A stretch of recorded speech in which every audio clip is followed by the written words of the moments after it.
Hello, hello world. Greetings live from Italy, from Castel Gandolfo. Here we are and just found Ingmar from the platform We Have No Time. That is quite a statement, and he's really into storytelling and science. The conference has been organised by the Laudato Si Movement, which is the global movement that came to life in light of Laudato Si 10 years ago.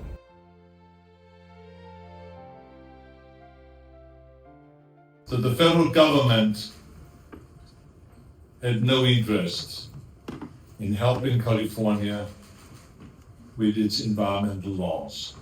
As a matter of fact, many times stopped us. We needed what they called a waiver, which means the permission from the federal government to regulate our own air in California. Well, we went ahead anyway. And we passed one environmental law after the other. And when the federal government stopped us, we took them to court. And we went to court, the lower court, the higher court, to the Supreme Court of the United States. And there we beat them. We said, hasta la vista, baby.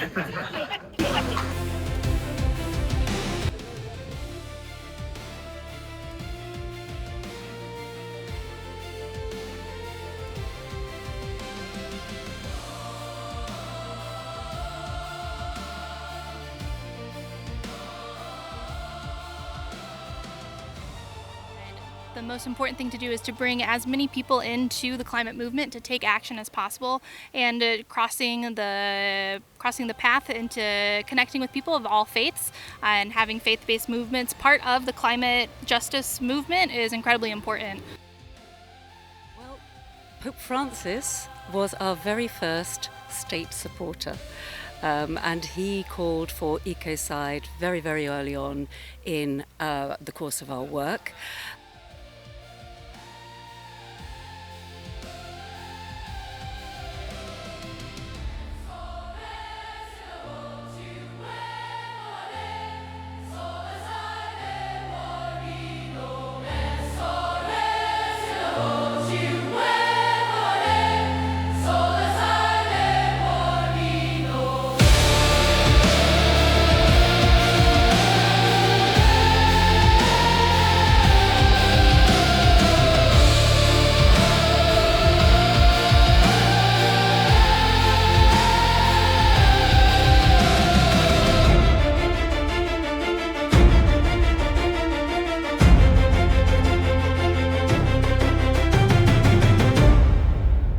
Laudato Si are in fact even more relevant today than they were 10 years ago. These challenges are of a social and political nature, but first and foremost of a spiritual nature. They call for conversion. As with every anniversary of this nature, we remember the past with gratitude, but we also ask ourselves, what remains to be done? Over the years, we have transitioned from understanding and studying the encyclical to putting it into practice. What must be done now to ensure that caring for our common home and listening to the cry of the earth and the poor do not appear as mere passing trends, or worse still, that they be seen and felt as divisive issues. In line with Laudato Si, the apostolic exhortation Laudate Deum, published 2 years ago, noted that some have chosen to deride the increasingly evident signs of climate change, to ridicule those who speak of global warming, and even to blame the poor for the very thing that affects them the most. Besides spreading the message of the encyclical, it is now more important than ever to return to the heart. In Scripture, the heart is not only the center of feelings and emotions, but the locus of freedom. Although the heart includes reason, it transcends and transforms it, influencing and integrating all aspects of the person and his or her fundamental relationships. The heart is the place where external reality has the greatest impact, where the deepest searching takes place, where the most authentic desires are discovered, where one's ultimate identity is found, and where decisions are formed. It is only by returning to the heart that a true ecological conversion can take place. We must shift from collecting data to caring, and from environmental discourse to an ecological conversion that transforms both personal and communal lifestyles. For believers, this conversion is in fact no different to the one that orients us towards the living God. We cannot love God whom we cannot see while despising his creatures. Nor can we call ourselves disciples of Jesus Christ without participating in his outlook on creation and his care for all that is fragile and wounded. Dear friends, let your faith inspire you to be bearers of the hope that comes from recognizing the presence of God already at work in history. Let us recall how Pope Francis described St. Francis of Assisi. He lived in simplicity and in wonderful harmony with God, with others, with nature, and with himself. He shows us just how inseparable the bond is between concern for nature, justice for the poor, commitment to society, and interior peace. May each of us grow in these four relationships: with God, with others, with nature, and with ourselves.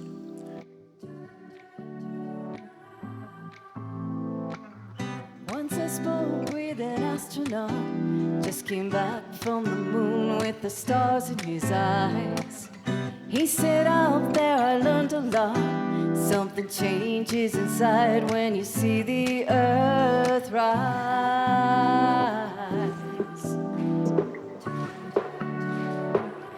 Got no boundaries and no walls. That living, breathing ball. Love is underneath it all. Beneath the blue and green, connecting everything.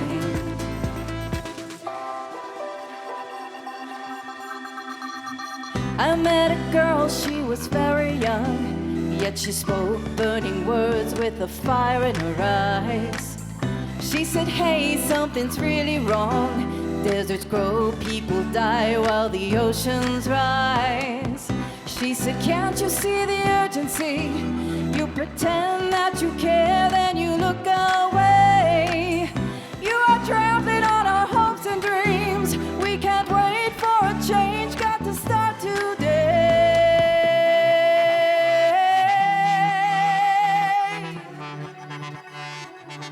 You can feel it in the breeze, you touch it in the trees. You hear the waterfall, love is underneath it all.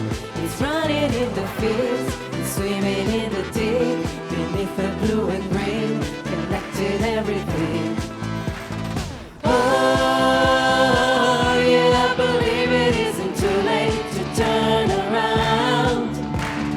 Oh, yeah, I believe it isn't too late, too late, too late, too late.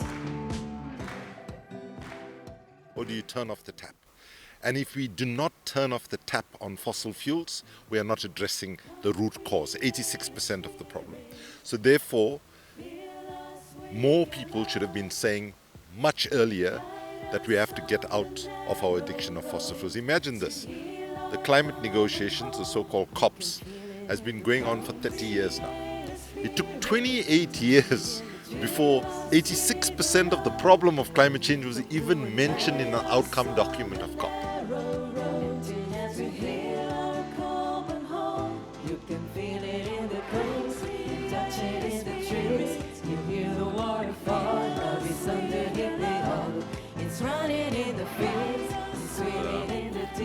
And the Daily Mail, they had another headline that was the Pope is woke and crazy, blessing ice. So how do you see the Vatican and the Catholic Church can get through the noise and unite people? Well, it's a very good question. Maybe the Daily Mail hasn't heard of holy water, but in my view, the ice is holy water. It's a very conservative Catholic tradition to bless water. We use it in baptisms, and that water that's now holy will be given to all the participants as they leave the conference tomorrow. So I think a very profound act of the Holy Father to bless the melting ice. I think the Pope and the Catholic Church is a really important role to play here. I mean, let's face it, we're not in a good place when it comes to tackling climate change. We're facing rollbacks in terms of denialism. The fossil fuel industry are really fighting to see who's going to drill the last barrel of oil. So I think that the Catholic Church and Pope Leo, I really loved his speech actually. I thought it was very well balanced and lived up to expectations. It's about, the things that I took away were about the integrity of the message. It's an integral message. He's saying that this is not about the church becoming environmentalist, this is about the church being more church. And that there's nothing remotely unusual or unchristian about caring for God's creation. It's actually part and parcel, always has been. We've just not really taken it to heart.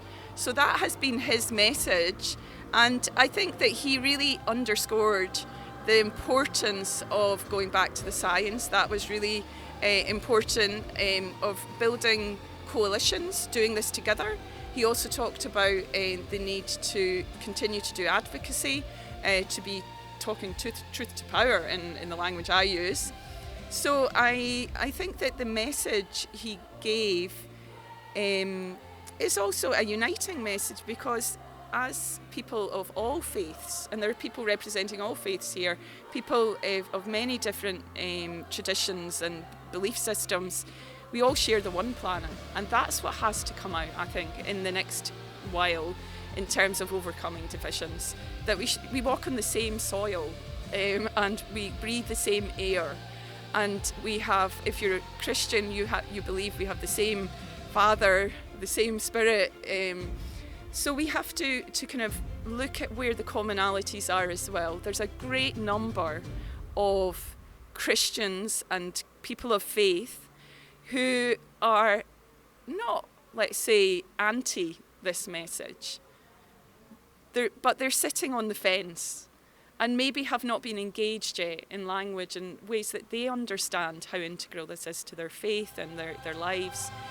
So I'm really hopeful we'll manage to bridge that and to work together on